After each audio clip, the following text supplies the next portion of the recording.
The wind came down off the peaks without any warning, the way Montana wind always did in October, one moment still, the next slicing straight through a wool coat like the coat wasn't there at all. She put her head down and kept walking. The wagon road ran along the base of the foothills, rutted and pale with frost, winding between stands of dark pine and open stretches of dried grass that rattled and hissed in every gust. Nobody had driven a wagon down this road in a good while, judging by the way the grass had crept back in along the wheel tracks. That was fine.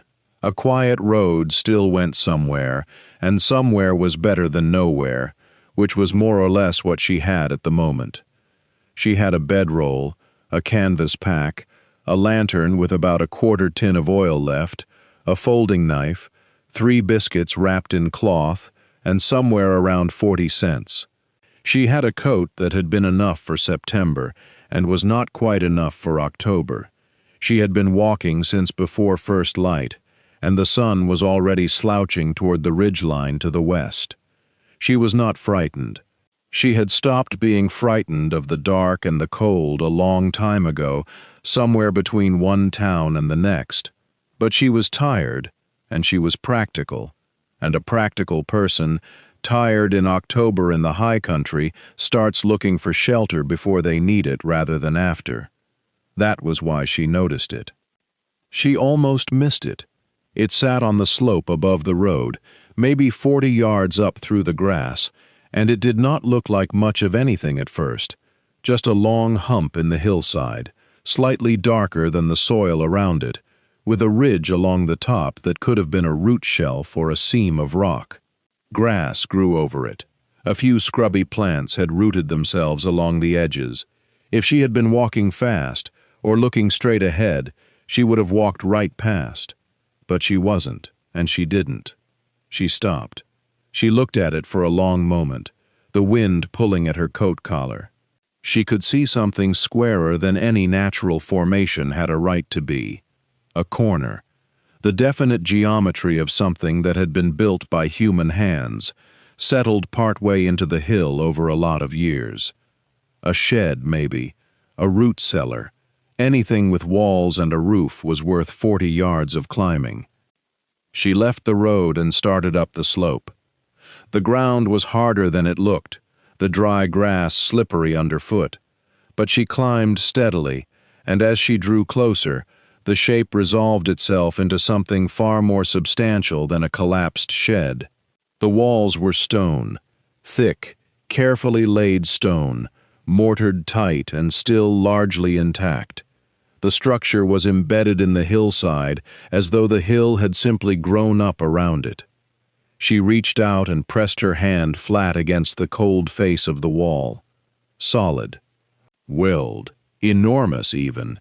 The evening wind howled past her ears. She started looking for a door. The door was on the south-facing side, set into a heavy timber frame that had swelled and warped until it was nearly one solid piece with the surrounding stone.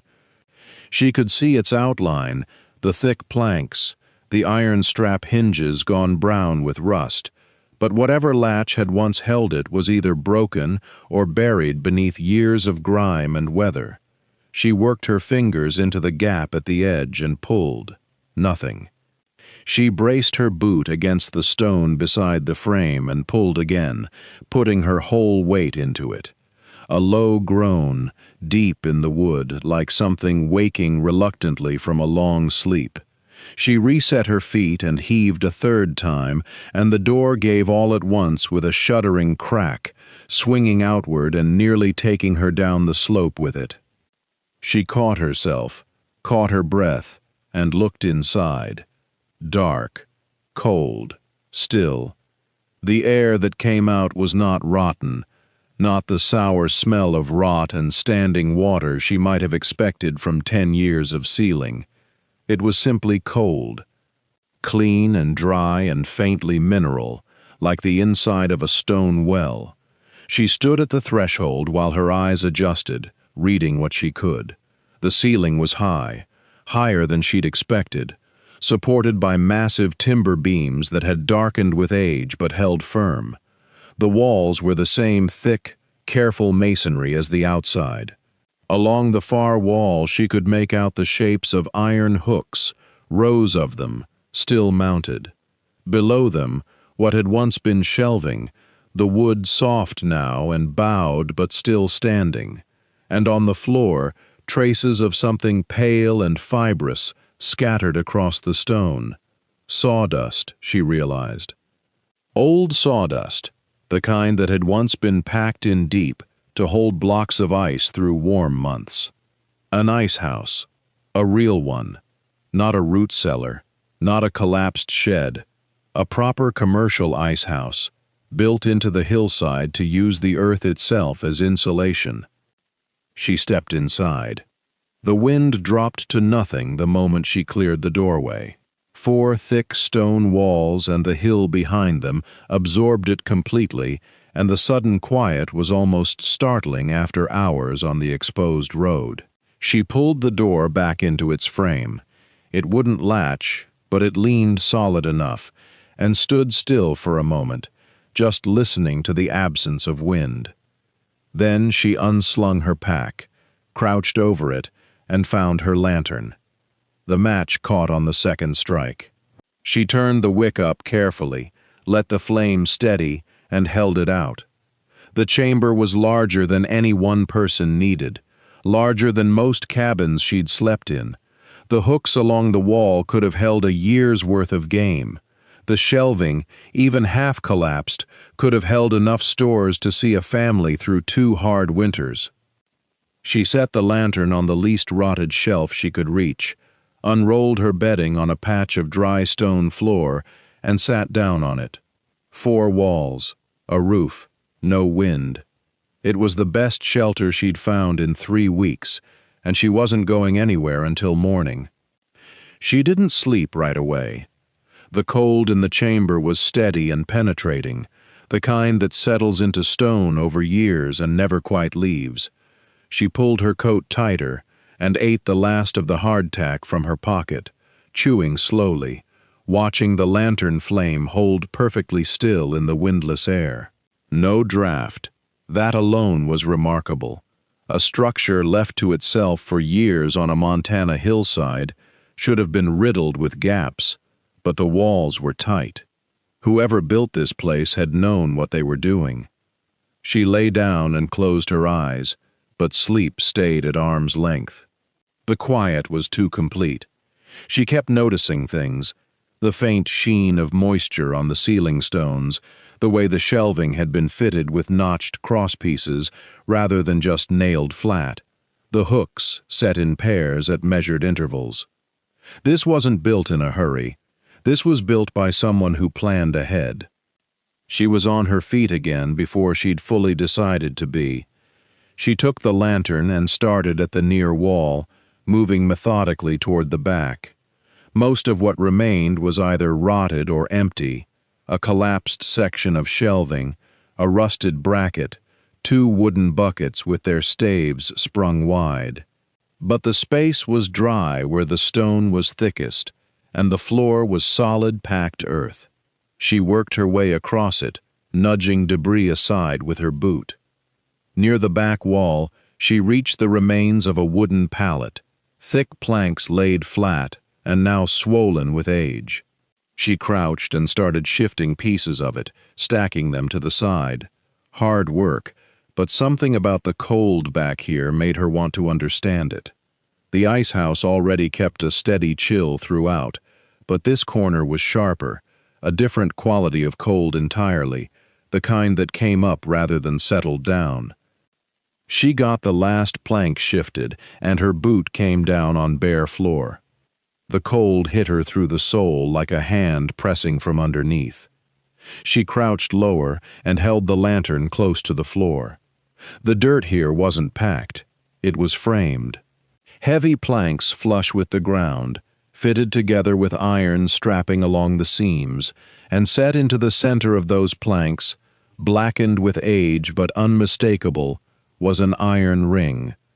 She straightened up slowly, looked at the ring, looked at the ceiling, looked at the ring again. Then she got her fingers under it. The trapdoor was heavy, far heavier than it looked, and the hinges had no interest in cooperating. She braced one foot against the framing and hauled upward, and something deep in the wood groaned and gave all at once.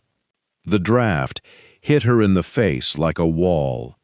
Not a breath of cold air, a wall of it, dense and absolute, rising from total darkness below, carrying with it a smell of deep stone and preserved silence. The lantern flame bent sideways and steadied. She stared down into the dark and listened.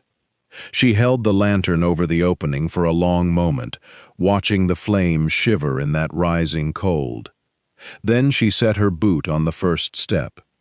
The steps were rough stone, narrow enough that she had to turn her feet sideways, and they went down farther than she expected.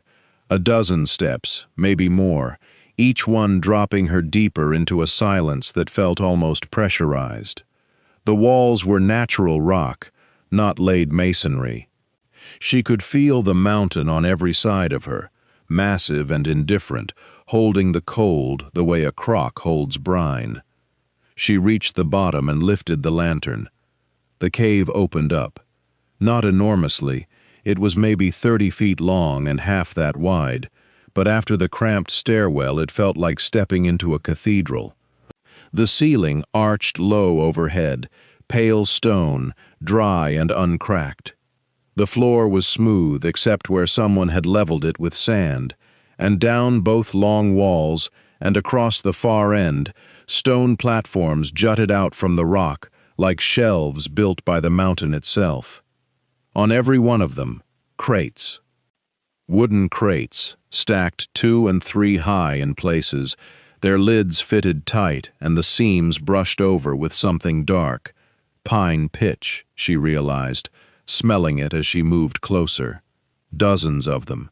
She walked the length of one wall slowly, counting without meaning to. The cold was extraordinary, the kind that kept meat through August, that slowed time down to nearly nothing. Whatever was in these crates had been sleeping in the best possible conditions for years. She pried the lid off the nearest one. Oilcloth, folded neatly around something solid. She peeled back a corner and found the blade of a broad hatchet, no rust, the handle wrapped separately in a second piece of cloth. Underneath it, a hand auger, a pruning knife with a bone handle, a seed drill with the bit still sharp, tools. She moved to the next crate and found more, shovels broken down into handles and heads, packed together like puzzles. The third crate held sacks. She lifted one and felt grain shift inside, dense and dry, sealed in waxed canvas, stitched with careful double seams. Her thumbnail pressed the fabric, and it gave nothing. Whoever had packed these had known exactly what they were doing. She kept moving. Moss-packed bundles, long and cylindrical, each one tied with cord at both ends. She untied the nearest and found slim woody cuttings nested inside, dormant, brittle at the tips but still faintly pliable at the centers. Fruit stock, she set it down carefully. Nails in cloth bags, coils of rope, oiled, glass chimneys for lanterns wrapped in straw, and at the very end of the second platform, 2 account books with a strip of leather tied around them, the covers warped but the pages inside stiff and legible. She stood in the middle of all of it and turned slowly with the lantern. Someone had not just stockpiled supplies. Someone had packed away an entire beginning, every tool and seed a settlement would need to start over, and hidden it here, under the cold and the dark and the mountain, waiting. She carried one of the account books upstairs. The cold cave was no place to read. Her lantern ate the air too fast in the enclosed space, and the chill was the kind that crept into your hands before you noticed and made your fingers slow and stupid. Better to sit in the ice house proper, where the night wind came in at the door gaps in thin, cold threads rather than pressing in from every direction at once. She dragged the old wooden pallet back from the trap door to use as a seat, pulled her coat tighter, and set the lantern on the floor beside her. The cover of the ledger was warped but intact. Inside, the handwriting was deliberate, someone who wrote slowly and meant each word. The ink had faded toward brown, but in lantern light it was perfectly legible. G. Vale, merchant and planner, Frost Creek Settlement, Montana Territory. The first entries were pure logistics, columns of figures, supply tallies, wagon weights, the kind of writing that belonged to a man who thought in problems and solutions and not much else. Nails by the pound, seed grain by the bushel, lantern glass, quantity, source, expected cost. Then, several pages in, the tone changed. If the wagons fail to reach us again this winter, we will not last the season on what remains.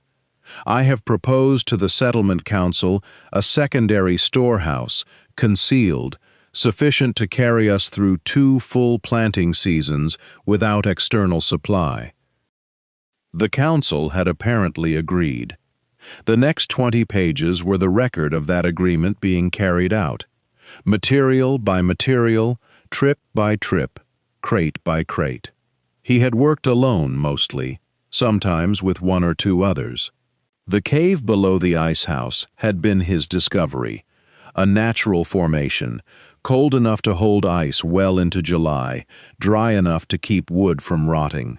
He wrote about it with the careful satisfaction of someone who understood how rare a thing he had found. If the mountain gives us this, we owe it the best we can preserve. She read through autumn and into winter entries, supply figures, notes on the quality of different grain lots, observations about which seed varieties had performed best the previous season, a short entry about the fruit tree cuttings, where he had sourced them, how they had been kept alive through transport, why he believed they would take root in Frost Creek's upper terraces. He had been building toward spring. Every entry pointed forward, and then the entries simply stopped. Not in the middle of a sentence, not with any urgency. They just ended. A normal entry about rope stock, dated sometime in late March, and then blank pages. No explanation, no final note, no word of what happened next to Frost Creek, or to him, or to any of the people he had been working so hard to protect. She sat with the lantern burning low and stared at the last line of ink.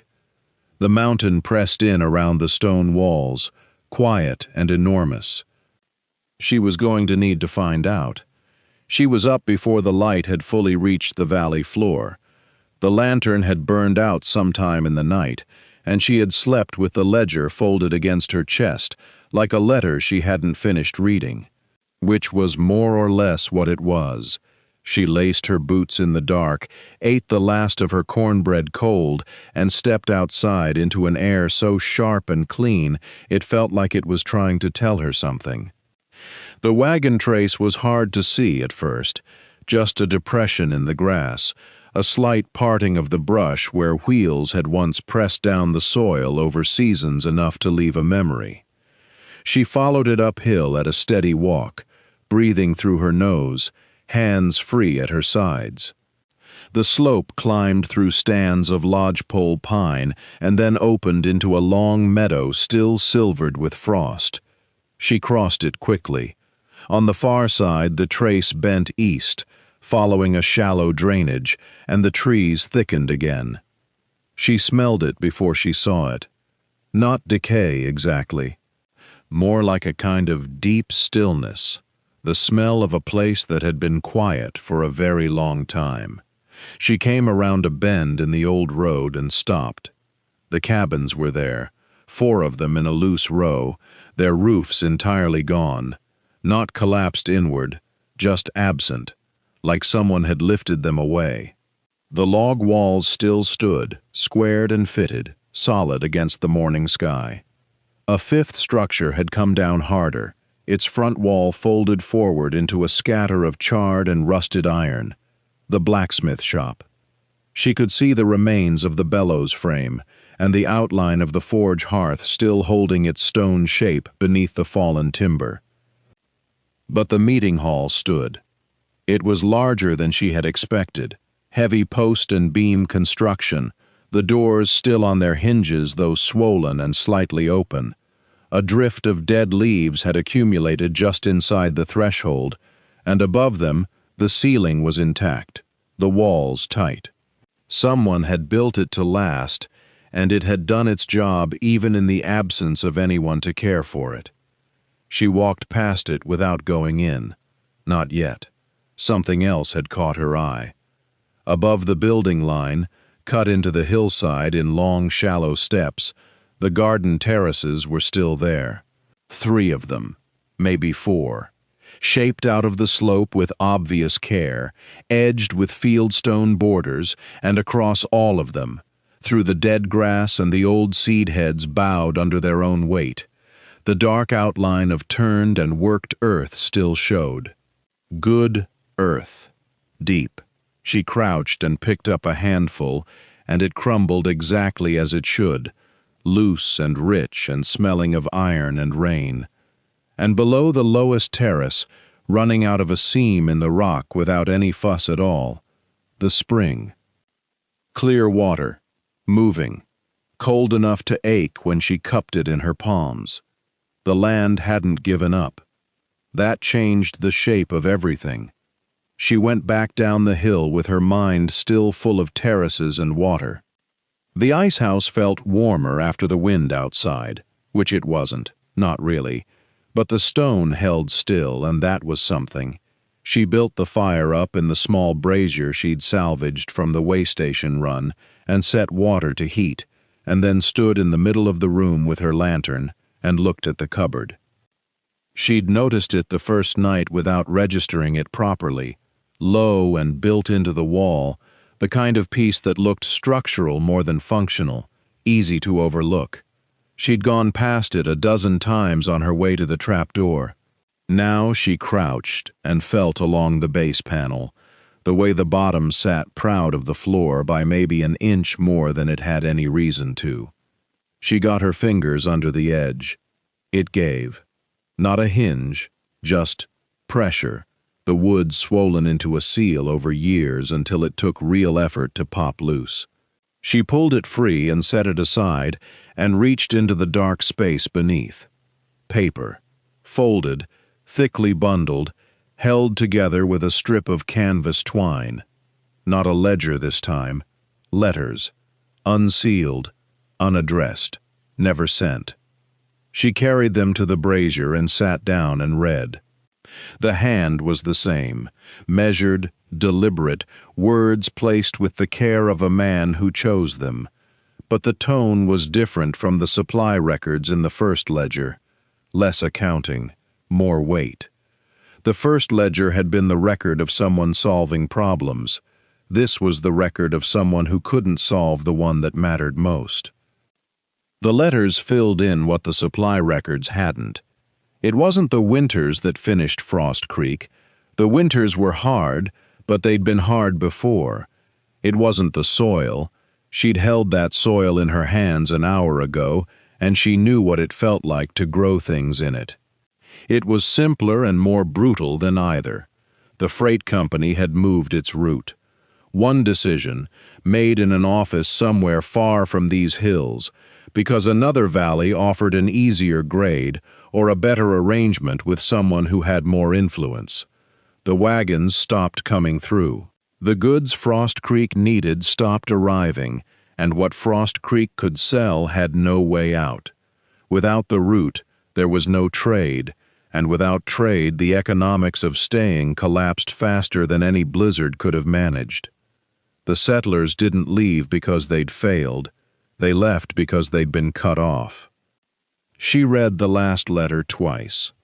The merchant had written it to no one in particular, or maybe to anyone who might eventually find the place. He believed the land was good enough to sustain a community again if the connection to Pine Hollow could be reestablished. He'd packed the cave and sealed it and left it waiting. That was the word he used. Waiting. She folded the letters carefully and set them beside the first ledger.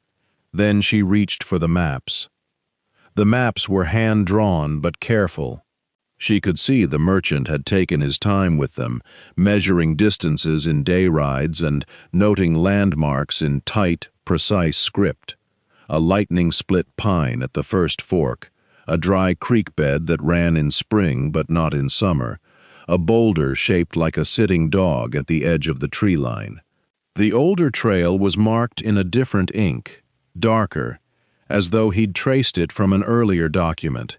It ran northeast from the ice house, climbed through a sheltered fold in the ridge, and came down the far side, close enough to Pine Hollow that a loaded mule could make the distance in a morning. Shorter than the wagon road, quieter, tucked behind a long spine of pine forest that would break the worst of the early season wind. She studied the route until she could close her eyes and see it. Then she packed a day bag and went to find it. The first morning she lost the trail twice. The lightning-split pine was still there but had fallen years ago, and what remained was a mossy hump in the undergrowth that looked like nothing in particular until she pushed through it and found the gap in the trees the merchant had meant. She marked it with a cairn and kept moving. The brush was thick in places, alder shoots and deadfall that had come down in some forgotten storm, and she worked through it with a hatchet from the cave, cutting methodically, stacking branches to the side, rolling smaller logs off the line with her boot or her shoulder. Hard work, the simple, uncomplaining kind. By evening her arms ached, and she'd covered less distance than she'd hoped, but the section she'd cleared was clean and passable. The second day moved faster. The terrain opened onto a slope of dry grass, sheltered by the pine ridge, exactly where the map said it would be, and she followed it upward at a good pace. The air was cold and thin, and tasted like iron. By early afternoon she was close to the pass. She smelled the trees before she saw them. A dense stand of fir grown so thick their lower branches interlocked like a wall. The map showed the trail running through them, and she pushed inside expecting nothing. The light went gray and close, and then the trees opened, and there it was. Timber walls, a low roof with shake shingles, half the moss on them thick as a rug, a door with a leather latch, small enough to miss entirely if you didn't know to look. She stood still for a moment, then lifted the latch and stepped in. Bunks along one wall, a shelf, a cast-iron stove in the corner, squat and black. She crossed to the stove and crouched.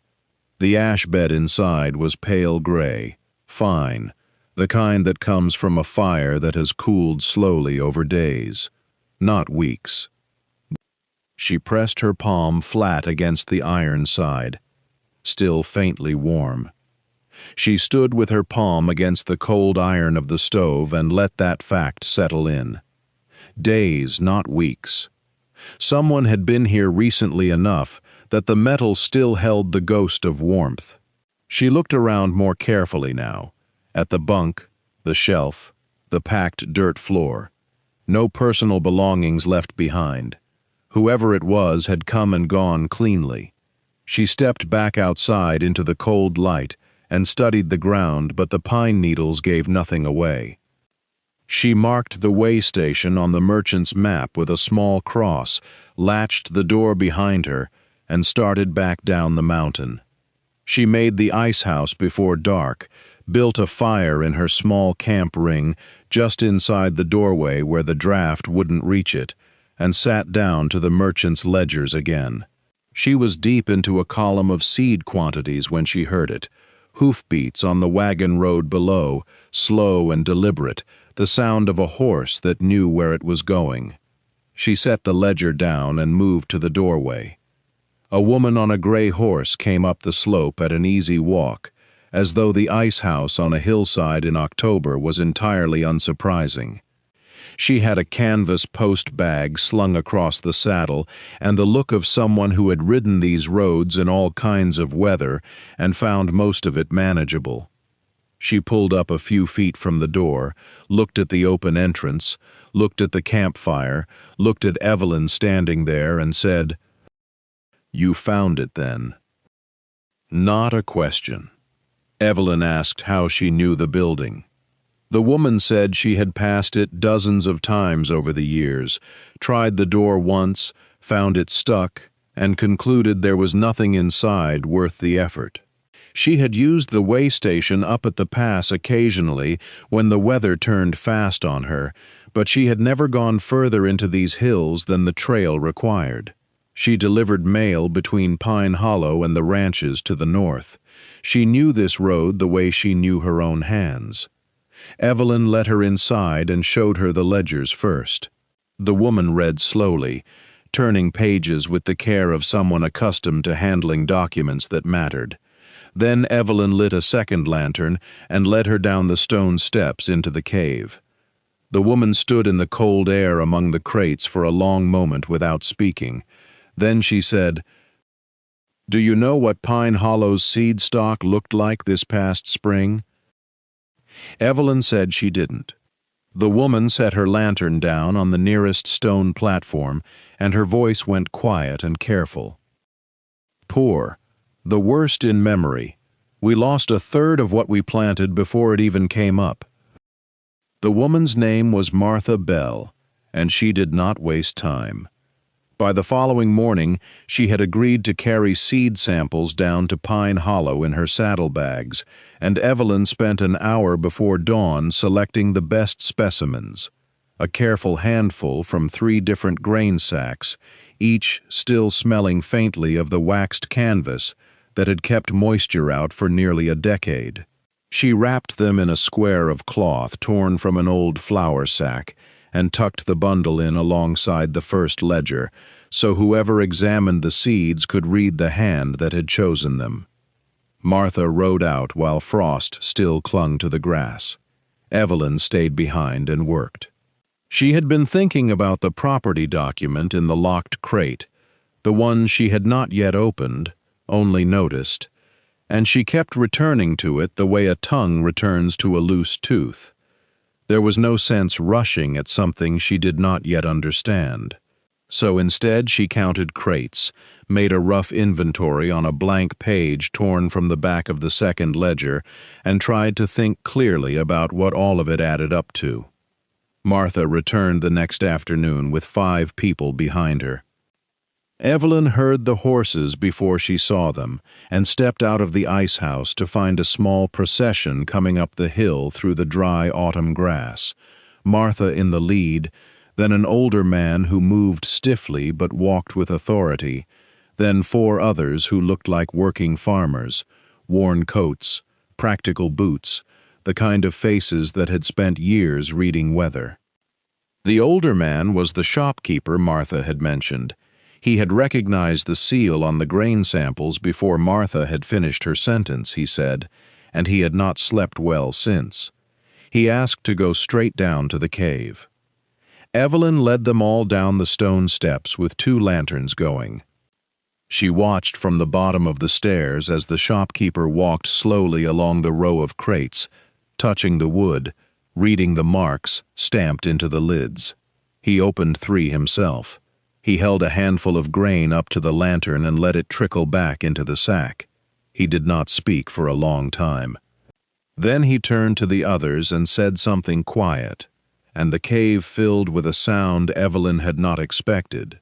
Voices talking fast, overlapping, rising. She had uncovered things before: coins in a ditch, a dry well behind a barn, an old path through a thicket, and no one had cared.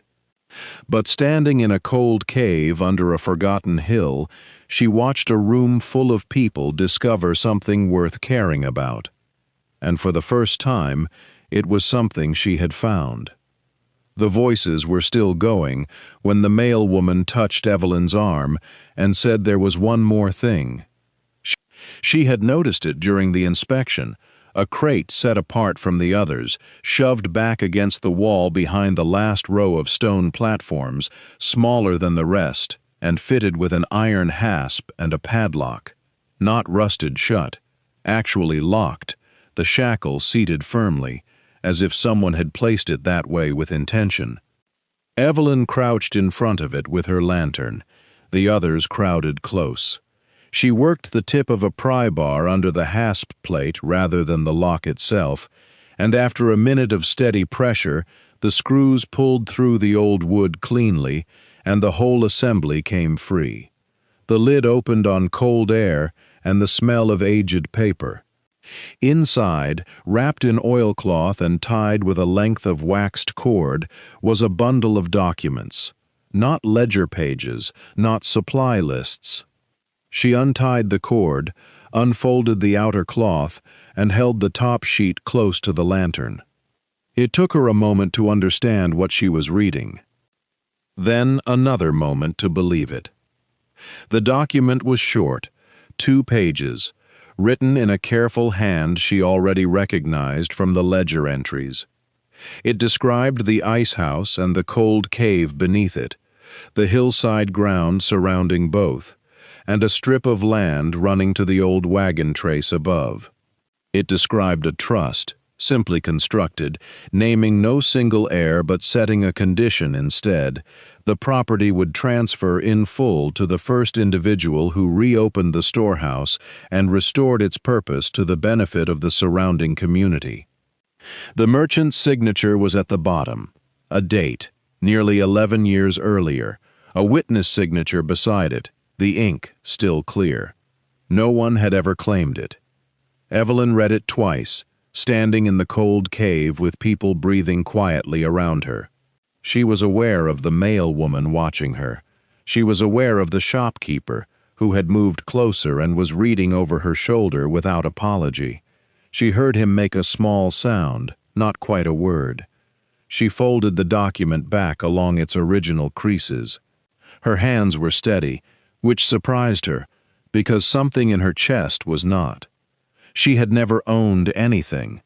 Not a room, not a tool, not a piece of ground she could point to and say, "This stays with me." She had carried everything she owned in a single pack for the better part of a year. The idea that the hillside above her, the stone walls around her, the cold air rising from the natural rock below, that any of it could belong to her, sat strange and enormous and very, very still in her mind. She climbed the stone steps back into the ice house and stood in the doorway looking out at the mountain. The mountain did not ask her what she intended. It simply stood there, indifferent and enormous, waiting for whatever came next. She decided before she finished the thought. She would stay. Winter came in hard that year, the way Montana winters do, fast and without much ceremony. She banked the walls of the ice house with cut spruce boughs, hung oilcloth over the gaps in the timber door, and fed a small iron brazier she hauled up from the cave on a rope and her own stubborn back. The stone held the cold out better than she expected. She slept on a pallet of folded canvas with the account books stacked beside her and a lantern burning low, and she was warmer than she had been in a doorway in any town she could remember. The mail woman came up the trail twice before the snow closed it, bringing flour and salt pork and news from Pine Hollow. The shopkeeper sent a note in careful handwriting, confirming that the property document had been examined and found legitimate. The hillside was hers. The cave was hers. The stone walls around her were hers. She read that note several times. Spring arrived the way it always does at elevation, reluctantly, then all at once. The first wagon came up the cleared trail in April, loaded with settlers and their gear, following the route she had marked through the Pine Ridge. Then another, then 3 in a single week. She helped carry seed crates up from the cave in the mornings and talked over planting schedules in the afternoons. The grain went into Pine Hollow's fields first, in long, careful rows, because the soil there was ready. The fruit cuttings went into the terraces above Frost Creek later, once the ground thawed deep enough to take them. She worked both ends of the trail with equal stubbornness, moving between the ice house and the valley below until her boots wore thin at the heel. The meeting hall at Frost Creek got a new roof in May. The blacksmith shop foundation was cleared and staked in June. The trail grew worn and easy with traffic. By midsummer, the ice house had a proper door, a swept floor, and shelves built from lumber the settlers brought up on their wagons as partial payment for seed stock and tools. It was a supply station, and a home, and something in between, a fixed point in the country that everyone seemed to find their way toward eventually. She stood in the doorway one evening in July, watching the light go long and golden over the hills. Below her, somewhere on the trail, she could hear wagon wheels. She had spent a year moving through places that belonged to other people. This one was hers.